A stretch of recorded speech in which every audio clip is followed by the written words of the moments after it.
Sri Sultan Hamengkubuwono ke-8 pernah mengatakan, suatu teladan yang baik jauh lebih bermanfaat daripada teguran yang tajam. Para dewan juri yang saya hormati, panitia sekalian yang saya muliakan, serta teman-teman semua yang luar biasa. Assalamualaikum warahmatullahi wabarakatuh. Alhamdulillahilladzi nawwara bi kitabihil qulub. Wassalatu wassalamu ala Muhammadinil mahmud, amma ba'du. Senantiasa marilah kita panjatkan puji syukur kepada Allah Subhanahu wa taala yang telah melimpahkan rahmat dan hidayahnya kepada kita semua. Salawat dan salam kita kirimkan kepada yang memiliki gelar Al-Amin, yakni Nabi Muhammad sallallahu alaihi wasallam. Hadirin yang dirahmati Allah Subhanahu wa taala, pada kesempatan emas ini izinkanlah saya untuk membawakan sebuah ceramah yang berjudul Remaja Teladan, Remaja yang Bertakwa.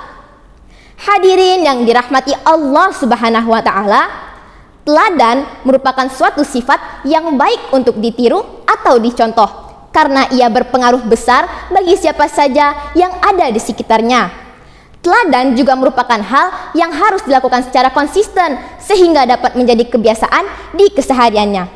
Dalam Islam, Nabi Muhammad sallallahu alaihi wasallam merupakan contoh teladan yang baik untuk ditiru.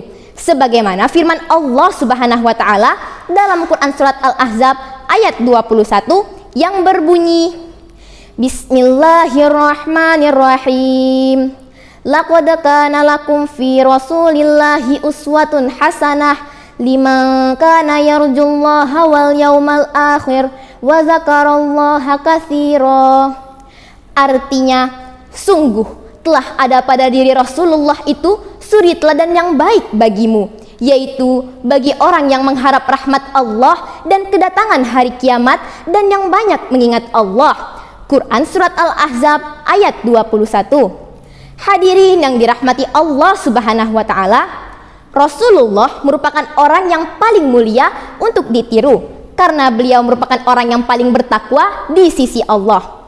Ketika Ramadan, Rasulullah bermunajat, bertaqarrub, dan bermujahadah kepada Allah. Beliau melakukan itu beberapa kali sampai benar-benar dirasakan terbukanya hijab bagi hati dan pikirannya. Bermunajat, bertaqarrub, dan bermujahadah merupakan bentuk ketakwaan Rasul kepada Allah yang patut diteladani oleh remaja sekarang. Hadirin yang dirahmati Allah Subhanahu wa taala, berbicara tentang takwa, sebenarnya apa itu takwa? Sayyidina Ali bin Abi Thalib berkata, takwa adalah al-khawfu minal jalil wal amalu bit tanzil waridho bil qalil wal isti'dadu liyaumir rakhil. Dari pengertian takwa menurut Sayyidina Ali mengandung makna. Yang pertama, al-khawfu minal jalil, yaitu takut kepada Allah yang bersifat jalal, takut yang disertai cinta kepada Allah, mahabbatullah, takut meninggalkan sholat, takut berbuat jahat, takut melakukan maksiat. Itulah takut-takut yang akan menjaga harkat dan martabat kita. Yang kedua, wal amalu bit tanzil, yaitu beramal yang didasari oleh Al-Quran.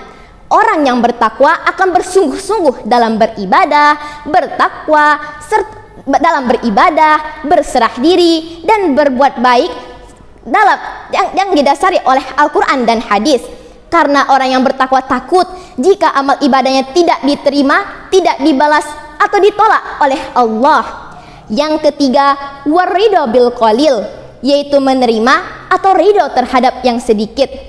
Orang yang bertakwa akan selalu merasa cukup dengan rezeki yang sedikit.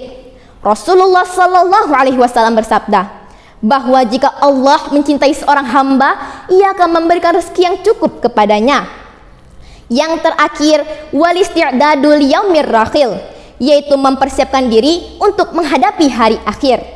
Orang yang bertakwa akan selalu mempersiapkan diri untuk menghadapi hari akhir, hari kematian. Rasulullah sallallahu alaihi wasallam bersabda, afdalul mu'minina ahsanuhum khulqan wa aksayuhum aksaruhum lil mauti dzikron wa ahsanuhum lahu isti'dadan ulaikal akyas. Artinya, Orang mukmin yang paling utama adalah orang yang paling baik akhlaknya. Orang mukmin yang paling cerdas adalah orang yang paling banyak mengingat kematian dan paling bagus persiapannya untuk menghadapi kematian. Mereka semua adalah orang-orang cerdas yang sesungguhnya. Hadirin yang dirahmati Allah Subhanahu wa taala, itulah ciri-ciri orang yang bertakwa yang patut untuk diteladani oleh remaja sekarang. Terlebih jika dilakukan pada bulan Ramadan, seperti berpuasa selama 1 bulan penuh, membaca Al-Quran dimanapun itu, serta menghindarkan diri dari perbuatan maksiat yang dapat merusak peramal puasa dan sholat fardu. Semoga kita dapat menjadi remaja teladan Islami yang memberikan orang lain inspirasi. Amin ya rabbal alamin. Hadirin yang dirahmati Allah Subhanahu wa taala, Bina Pemuda Edukasi mengadakan lomba sebagai acara. Jika pidato saya menarik hati, perkenankan saya untuk jadi juara. Wassalamualaikum warahmatullahi wabarakatuh.